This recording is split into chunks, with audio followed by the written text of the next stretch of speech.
Sir, your millions from Netflix for no one knows what. Put it with the rest of them. Babe, time to do our daily $250,000 sponsored Instagram post for Del Taco. It started with 4 blurry images and a cryptic Reddit post. They really went there this time. No captions, no episode number, no watermarks. Within minutes, the internet realized exactly what they were looking at. Full-color Family Guy storyboards, so sharp, so hyper-detailed, there was no mistaking them for fan art. This wasn't an accident. And the subject? Meghan Markle and Prince Harry, rendered with the kind of savage precision that leaves no room for, maybe they didn't mean it that way. Now, Family Guy has taken aim at Harry and Meghan. In its most recent episode, they suggest that their marriage wasn't a great moment in history. What followed wasn't just a leak. It was a detonation. And it would trigger one of the fastest, strangest, and most calculated viral spirals in recent entertainment history. But the deeper people looked into those frames, the more it felt like this was never meant to stay hidden. The first frame set the tone. Meghan Markle, animated in hyper-stylized detail, ankle-deep in spilled jam, clutching a cracked microphone labeled Archetypes. Behind her, Harry, barefoot, dragging a wagon full of unsold memoirs.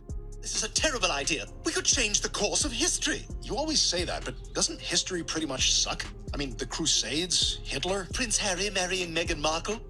Again? Oh, like all of your wives are so much better.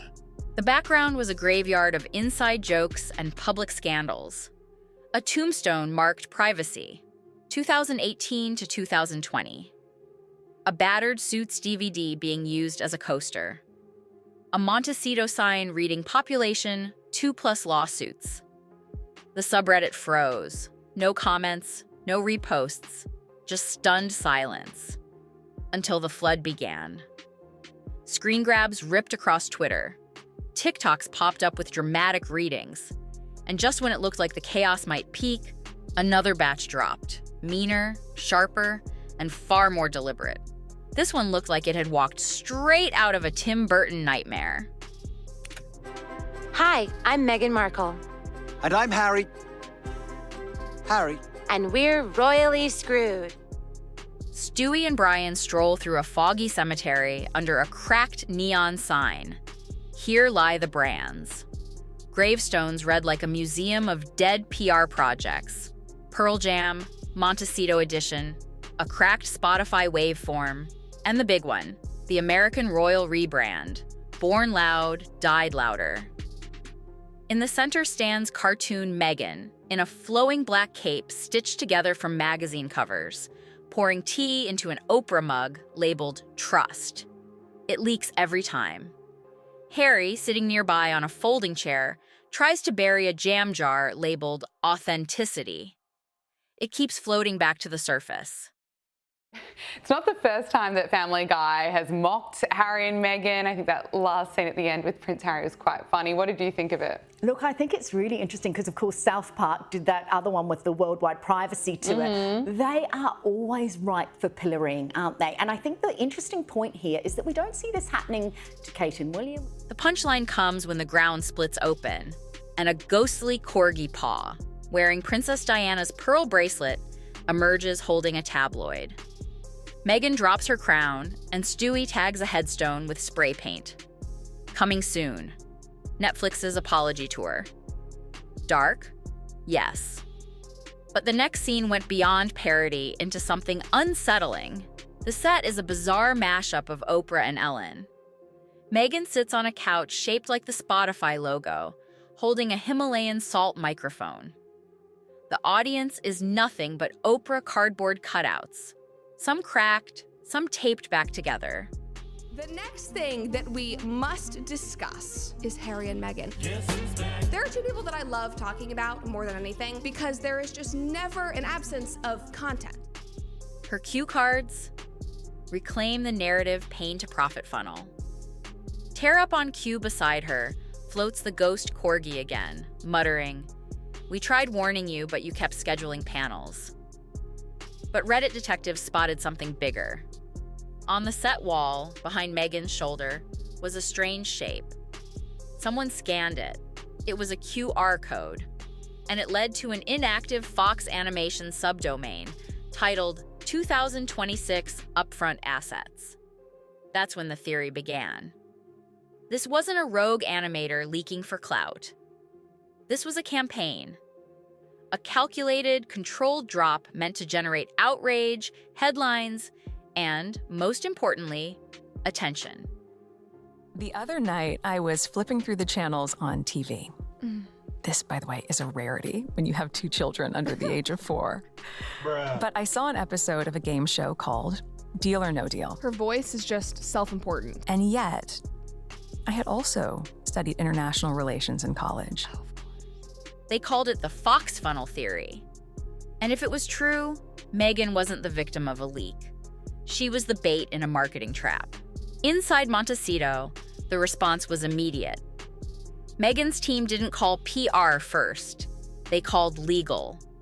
The strategy? A false light claim, an obscure legal angle that argues you were portrayed in a misleading way that causes reputational harm. Not defamation, but narrative distortion. Harry reportedly begged her not to escalate. If we sue a cartoon, we become the cartoon. But the numbers made it worse. 78 million impressions in 24 hours, and none of it from official Family Guy accounts.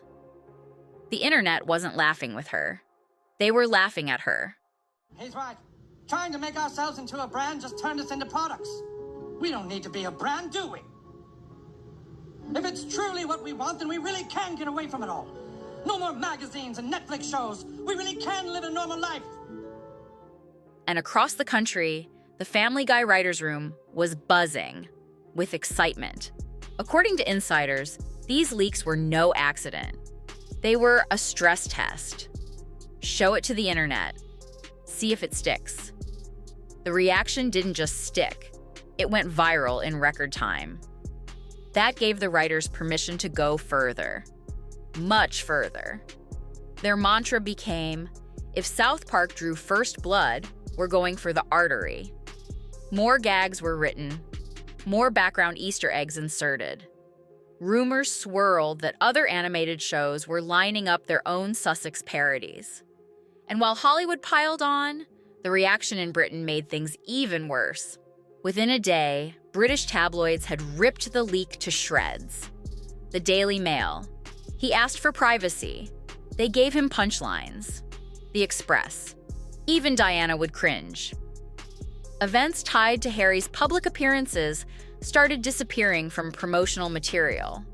A veterans fundraiser, a mental health summit. Gone. Prince William's camp stayed silent. Strategic silence, some called it. Others called it a message.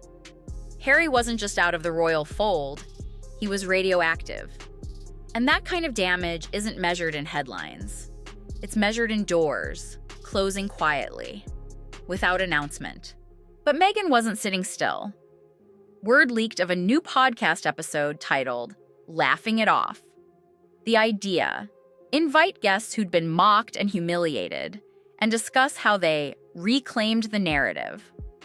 One potential guest, a former Family Guy voice actor, was rumored to have left the show over disagreements about shock humor.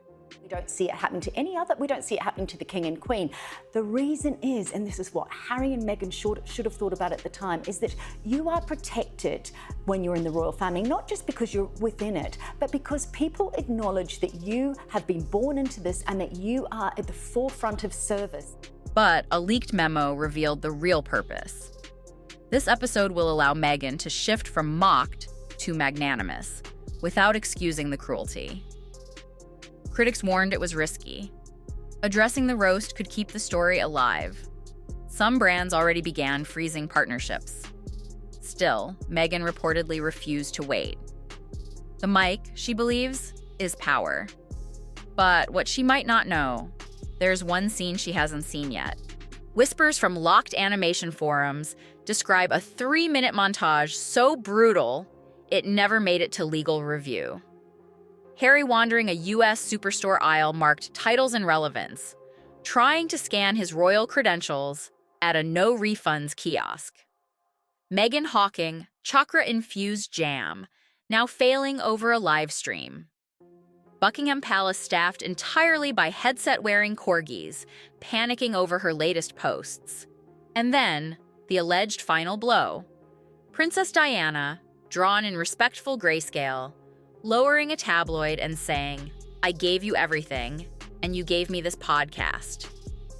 Frames from this segment are rumored to exist in private DMS. Some TikTok creators have even built AI animatics based on the descriptions. And the episode hasn't even aired. If this montage leaks, the mockery won't just continue. It could become permanent. Here's the problem. Once you become a meme, you lose control of your own narrative. You get looped, clipped, remixed into punchlines that survive longer than your PR strategy. For Meghan and Harry, whose brand depends on dignity and curated storytelling, this kind of ridicule doesn't just hurt. It erodes the entire foundation. Hollywood allies have gone silent. Oprah, Gayle King, Tyler Perry, even Beyoncé. That's not hate, it's strategic distance. And according to insiders, Family Guy isn't finished. A cold open in an upcoming episode reportedly uses Meghan as the setup for a joke that isn't even about her. That's the ultimate shift, from headline to background noise. And when that happens, the road back to credibility isn't just steep. It might not exist at all. What do you think? Was this a targeted hit job, or just the internet doing what it does best, turning real people into running jokes? Drop your thoughts below. The next video is coming, and if the rumors are true, what's about to leak will make this look tame.